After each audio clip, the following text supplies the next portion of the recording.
हाय मित्रों, UPSC CSC 2022 MCQ batch में आप सभी का स्वागत है। इस श्रृंखला में आज हम पॉलिटी संबंधी कुछ महत्वपूर्ण क्वेश्चन आंसर करने जा रहे हैं। आप जरूर देखें, आपके आगे में एग्जाम में बहुत ही हेल्पफुल होगा। आज का हमारा पहला क्वेश्चन है, अनुच्छेद 19 के संदर्भ में निम्नलिखित कथनों पर विचार कीजिए। आपको अनुच्छेद 19 के बारे में सही कथन बताना है। उपरोक्त कथनों में से कौन सा कथन सही है, आपको ये बताना है। पहला कथन कह रहा है, अनुच्छेद 19 के अंतर्गत सहकारी समितियों के गठन का अधिकार संविधान संशोधन के माध्यम से अंतर स्थापित किया गया है। ये पहला कह रहा है कि जो 19 के अंतर्गत सहकारी समितियों के संबंधित जो प्रावधान है वो संविधान संशोधन के द्वारा प्रतिस्थापित किया गया। आपको ये बताना सही है या गलत है। इस अनुच्छेद के तहत ये अधिकार कानूनी व्यक्तियों जैसे कंपनी के लिए उपलब्ध नहीं है। तो मित्रों, आपको बताना है ये कानूनी व्यक्तियों जैसे कानून में कोई व्यक्ति है, जैसे कोई कंपनी वो कानूनी व्यक्ति होती है, कि उसको ये उपलब्ध नहीं है। तो मित्रों सही बता दो आपको, इसमें दोनों कथन सही है, क्योंकि जो 97 संविधान संशोधन हुआ उसके तहत इसको ऐड किया गया था। इस हिसाब से पहला सही हो गया। और जो ये सहकारी समितियों का अधिकार है एक व्यक्तियों को है, न कि कानूनी व्यक्तियों को, कोई कंपनी को नहीं है। इस हिसाब से दोनों कथन सही हो गए। इसका सही आंसर हो गया ऑप्शन नंबर सी। अगला क्वेश्चन है, वस्तु एवं सेवा कर जीएसटी परिषद के संदर्भ में निम्नलिखित कथनों पर विचार कीजिए। कौन से कथन सही है आपको बताना है। निम्नलिखित कथनों में से कौन सा कथन सही है, और आपको कूट भी सही पूछा है। पहला कथन ये कह रहा है, ये वस्तु एवं सेवा कर से संबंधित मुद्दों पर अनुशंसाएं प्रस्तुत करने के लिए अनुच्छेद 239 ए के तहत स्थापित एक संवैधानिक निकाय है। आपको बताना है कि ये संवैधानिक निकाय है अनुच्छेद के तहत, और परिषद के निर्णयों को कुल संख्या बल के आधे भाग द्वारा अनुमोदित किया जाना चाहिए। क्योंकि जो भी कोई निर्णय लिया जाता है उसमें आधे भाग से अनुमोदित किया जाना अनिवार्य है। आपको बताना किस मत से निर्णय लिया जाता है। दूसरा ऑप्शन उसके संदर्भ में। तीसरा कह रहा है, परिषद में प्रत्येक राज्य की मतदान हिस्सेदारी उसकी जनसंख्या पर निर्भर करती है। मित्रों आपको सही बताना है। इसमें पहला ऑप्शन सही है मित्रों, क्योंकि संवैधानिक निकाय है, 279 एक के तहत स्थापित है। इस हिसाब से हमारा पहला कथन सही हो गया। दूसरा कथन कह रहा है, आधे भाग मतलब जो सदस्य है उसका 50% अगर सपोर्ट में दे दे तो अनुमोदित हो जाता है। नहीं मित्रों, ये गलत है। आधा ना होकर निर्णय 75% के हिसाब से लिया जाता था। जब अगर 75% एक तरफ पड़ेंगे मतदान सपोर्ट में तभी निर्णय लिया जाएगा, और जब 50% गणपूर्ति हो तभी इसकी बैठक होती है, उससे पहले बैठक नहीं होती है। और 1/3 जो मतदान है वो केंद्र सरकार के सपोर्ट में है, और प्रत्येक राज्य को समान मत है। इस हिसाब से हमारा तीसरा ऑप्शन गलत हो गया और दूसरा भी गलत हो गया। तो इसका सही आंसर केवल और केवल एक होगा, ए ऑप्शन इसका सही होगा। अगला क्वेश्चन है, भारतीय और ब्रिटिश राज व्यवस्था के मध्य अंतर के संदर्भ में निम्नलिखित कथनों पर विचार कीजिए। आपको इस पर विचार करना है कि भारतीय और ब्रिटिश जो राज व्यवस्था है, सरकार है, उसके मध्य अंतर क्या है। भारतीय राज व्यवस्था संसद की संप्रभुता के सिद्धांत पर आधारित है, जबकि ब्रिटेन में संसद सर्वोच्च नहीं है। आपको ये बताना है कि भारत में संसद संप्रभु है लेकिन ब्रिटेन में नहीं। ये कथन सही है या गलत है। दूसरा कह रहा है, भारत में मंत्री के विधिक उत्तरदायित्व की व्यवस्था प्रचलित नहीं है, लेकिन ब्रिटेन में ये प्रचलित है। उपरोक्त कथनों में से कौन सा कथन सही है बताना। तो मित्रों आपको पता होगा, भारतीय लोक व्यवस्था है, इसमें संसद सर्वोच्च न होकर संविधान सर्वोच्च है। इस हिसाब से हमारा पहला ऑप्शन गलत हो गया। लेकिन ब्रिटेन में तो आपको पता ही है संसद सर्वोच्च है। इस हिसाब से हमारा पहला गलत हो गया। भारत में मंत्री के विधिक उत्तरदायित्व की व्यवस्था प्रचलित नहीं है, लेकिन ब्रिटेन में ये प्रचलित है। तो मित्रों ये सही है। विधि के प्रति भारत का मंत्री उत्तरदायी नहीं होता है, लेकिन ब्रिटेन में होता है। इस हिसाब से ये दूसरा ऑप्शन सही हो गया। उपरोक्त कथनों में से कौन सा कथन सही पूछा अपन को, इस हिसाब से ऑप्शन बी सही होगा। आपको पता है जो संसदीय स्वरूप है उसमें समानता है, और ब्रिटेन में गणतंत्र नहीं है, राजतंत्रीय व्यवस्था का प्रचलन है, लेकिन भारत में गणतंत्रीय व्यवस्था है। संसद सर्वस्व नहीं है, ब्रिटेन में संसद सर्वस्व है। विधिक उत्तरदायित्व भारत में नहीं है, लेकिन ब्रिटेन में है। ब्रिटेन में शैडो मंत्रिमंडल भी है। ये सामान्य भिन्नता देखी जाती है। इस हिसाब से हमारा इसका सही ऑप्शन बी हो गया। अब हम अगले क्वेश्चन देखते हैं। अगला क्वेश्चन क्या कह रहा है, ये कह रहा है भारतीय संविधान के अनुच्छेद 359 के तहत राष्ट्रपति में निहित शक्तियों के संदर्भ में निम्नलिखित कथनों में से कौन सा कथन सही है। जो 359 के तहत राष्ट्रपति को शक्ति प्रदान है, उन शक्तियों के बारे में बताना है। अब मित्रों पहला कह रहा है वह किसी भी राज्य के लिए अध्यादेश को प्रख्यापित कर सकता है। आपको ये बताना है कि 359 के तहत है क्या ये पहला ऑप्शन। राष्ट्रपति को कुछ मौलिक अधिकारों के परिवर्तन को निलंबित करने का अधिकार। आपको ये बताना 359 मौलिक अधिकार के निलंबन करने का अधिकार देता है राष्ट्रपति को। वह केवल देश के कुछ हिस्सों में राष्ट्रीय आपातकाल का विस्तार कर सकता है, पूरे देश में नहीं। नीचे दिए गए कूट का सही आपको बताना है कौन सा सही है। तो मित्रों आपको अध्यादेश के बारे में तो पता ही होगा, 123 के तहत है। इस हिसाब से पहला हमारा ऑटोमेटिक गलत हो गया। और जो आपातकाल का विस्तार है वो 359 में नहीं दिया रखा है। 359 ये कहता है कि 20 और 21 जो मौलिक अधिकार है उसको छोड़ के बाकी के जो मौलिक अधिकार है उस पर प्रतिबंध लगाने के संबंध में जो राष्ट्रपति की शक्ति है वो इस अनुच्छेद के तहत है। इस हिसाब से हमारा ऑप्शन केवल और केवल 2 सही होगा, बाकी 1 और 3 गलत हो जाएंगे। इस हिसाब से हमारा सही ऑप्शन बी होगा, केवल और केवल 2। इसका सही आंसर बी हो गया। अब हम अगले क्वेश्चन की तरफ पढ़ते हैं। अगला क्वेश्चन क्या कह रहा है, भारतीय संविधान के अनुच्छेद 29 और 30 के तहत प्रदत्त सांस्कृतिक और शैक्षणिक अधिकारों के संदर्भ में निम्नलिखित कथनों पर विचार कीजिए। पहला ऑप्शन ये कह रहा है अनुच्छेद 29 का दायरा सिर्फ अल्पसंख्यकों तक सीमित नहीं है, बल्कि इसमें बहुसंख्यक भी शामिल है। ये कह रहा है कि जो 29 का है उसका दायरा सिर्फ अल्पसंख्यकों तक नहीं है, उसमें बहुसंख्यक भी शामिल है। मित्रों आपको इसमें एक टर्म लिखी हुई है नागरिकों के अनुभाग। इसके संदर्भ में जो सुप्रीम कोर्ट ने निर्णय दिया कि नागरिकों के अनुभाग का आश्रय ये है सभी नागरिकों तक ये विस्तारित है, लेकिन ये कथन 30 में नहीं दे रखा है। 30 इस हिसाब से सिर्फ अल्पसंख्यकों के संदर्भ में है। अल्पसंख्यक दोनों हैं, भाषाई आधार पर और धर्म के आधार पर, धार्मिक और भाषाई दोनों अल्पसंख्यक की बात कर रखी है 30 में। और जो 29 है उसका विस्तार इसके साथ में बहुसंख्यकों के साथ में भी है। इस हिसाब से हमारा पहला ऑप्शन सही हो गया। और दूसरा ऑप्शन ये कह रहा है अल्पसंख्यक शब्द को संविधान में कहीं भी परिभाषित नहीं किया गया। तो मित्रों आपको बता देता हूँ ये कथन सही है, इसको कहीं परिभाषित नहीं किया। इस हिसाब से हमारे इसके दोनों कथन सही हो गया। आपको सही पूछा है उपरोक्त कथनों में से कौन सा कथन सही है, तो इसका सही ऑप्शन सी हो गया, 1 और 2 दोनों।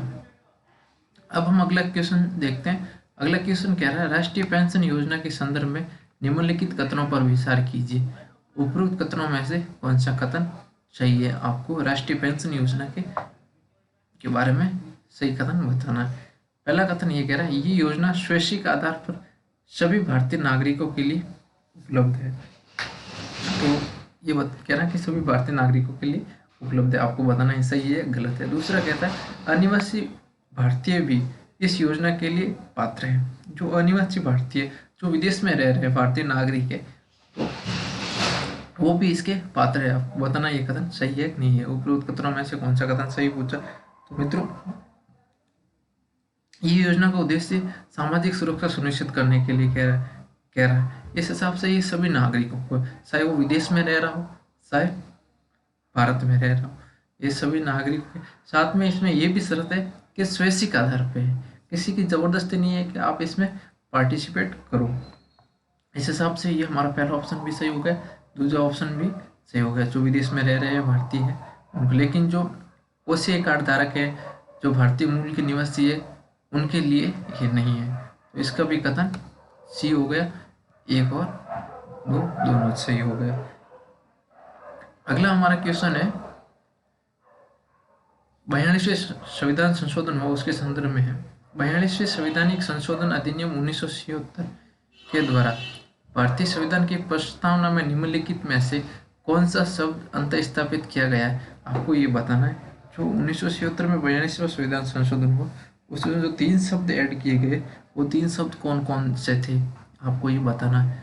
पहला समाजवादी, पथनिरपेक्ष, एकता, गरिमा। नीचे दिए गए कोड का सही उत्तर आपको सुनना है। तो मित्रों आपको बता देता हूँ, जो 42वें संविधान संशोधन के तहत प्रस्तावना में जो शब्द ऐड किए थे उसमें एक तो समाजवाद था, एक पंथ निरपेक्ष था, एक अखंडता था। तो इस हिसाब से हमारा ऑप्शन ए सही मिल रहा है, दूसरा भी सही मिल रहा है, लेकिन जो तीसरा और चौथा है वो सही नहीं मिल रहा। अपन तीसरा और चौथा निकाल दे तो हमारे पास 1 2 सही मिल रहे हैं। तो इस हिसाब से इसका सही ऑप्शन सी हो गया। अगला हमारा क्वेश्चन है निम्नलिखित कथनों पर विचार कीजिए।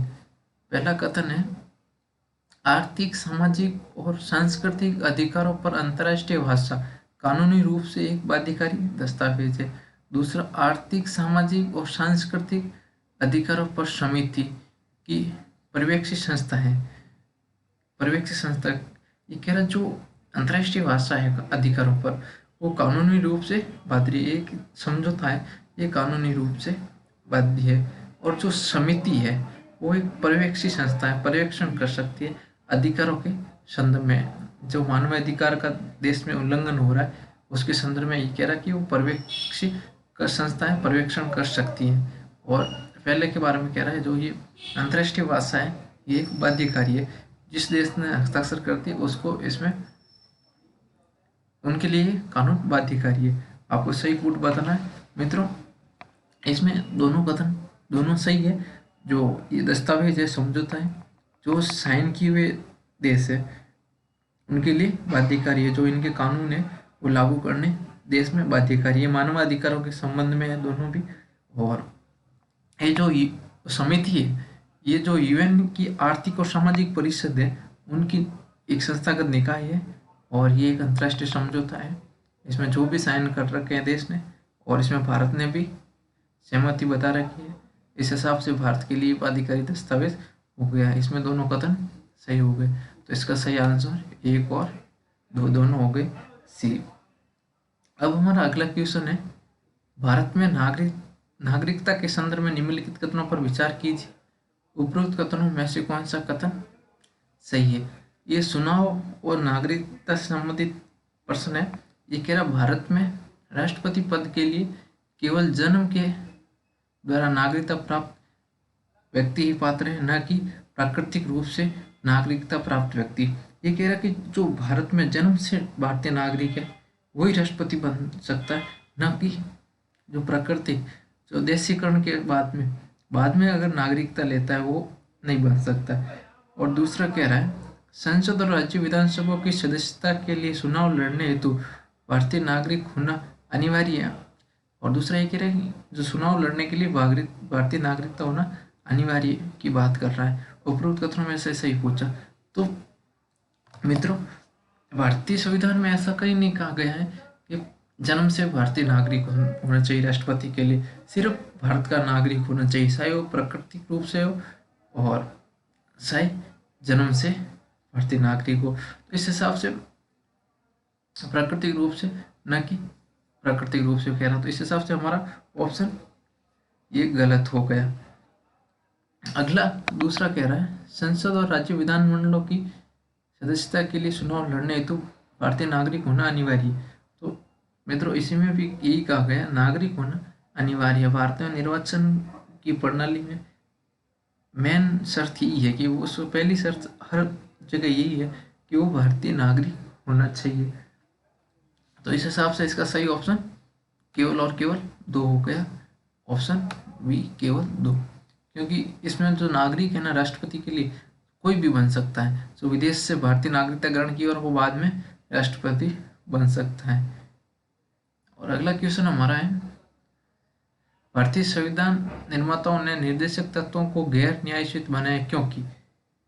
आपको ये बताना है जो निर्देशक तत्व है उसको गैर न्याययुत बनाया क्योंकि इसमें ये राज्य को लागू करना बाध्यकारी नहीं। इसका कारण बताना है क्यों ऐसा किया संविधान निर्माताओं ने। राज्य के पास अपर्याप्त वित्तीय साधन उपलब्ध थे, देश की विविधता और पिछड़ापन इसके क्रियान्वयन में बाधक होते, मूल अधिकारों को पहले से ही न्याययुत बनाया गया और निर्देशक तत्व को न्याययुत बनाना निरर्थक होता। नीचे दिए कोड में से आपको सही बताना है। तो मित्रों आपको ये बताना है कि इसका कारण क्या है। तो भारत उस टाइम एक आर्थिक तंगी से जूझ रहा था, भारत के पास इतने संसाधन भी नहीं थे। इस हिसाब से संविधान निर्माताओं ने कहा कि इनको लागू करना राज्य के लिए कठिन होगा, साथ ही में जो विविधता है और पिछड़ापन है उसमें भी कोई भी कानून निर्देशक तत्व लागू करना एक कठिन। आपको पता है समान नागरिकता कितना विरोध होता है, कोई भी कानून बनाता है, जो पर्यावरण से संबंधित कोई सरकार कानून बनाती है उसमें भी विरोध होता है। तो इस हिसाब से ये विविधता और पिछड़ापन होता है ना, उसके कारण से इसको लागू करना कठिन होता है। इस हिसाब से हमारा दूसरा भी सही हो गया और अपर्याप्त वित्तीय साधन की वजह से लागू नहीं हो पाते कि इसके धन की आवश्यकता होती है। इस हिसाब से हमारा पहला भी सही हो गया, दूसरा भी सही हो गया। तीसरा कह रहा मूल अधिकारों को पहले से ही न्याययुत बनाया गया, लेकिन जो निर्देशक तत्व है उनको न्याययुत बनाना निरर्थक होता। मतलब ऐसी कोई बात नहीं है कि मूल अधिकारों को बना दिया तो इसको नहीं बनाना न्याययुत, बना सकते। अगर आपके पास धन, आपके पास सही व्यवस्था हो तो आप बना सकते हो। इसमें कोई ऐसी बात नहीं है कि इनको बना दिया मूल अधिकार को न्याययुत तो इसको नहीं बनाना। इस हिसाब से हमारा तीसरा ऑप्शन गलत हो गया। इसमें दो सही हो गए, केवल एक और दो, इसका सही आंसर बी हो गया। अब अनुच्छेद 14 के संदर्भ में निम्नलिखित कथनों पर विचार कीजिए। आपको बताना है सही कौन सा है 14 के संदर्भ में।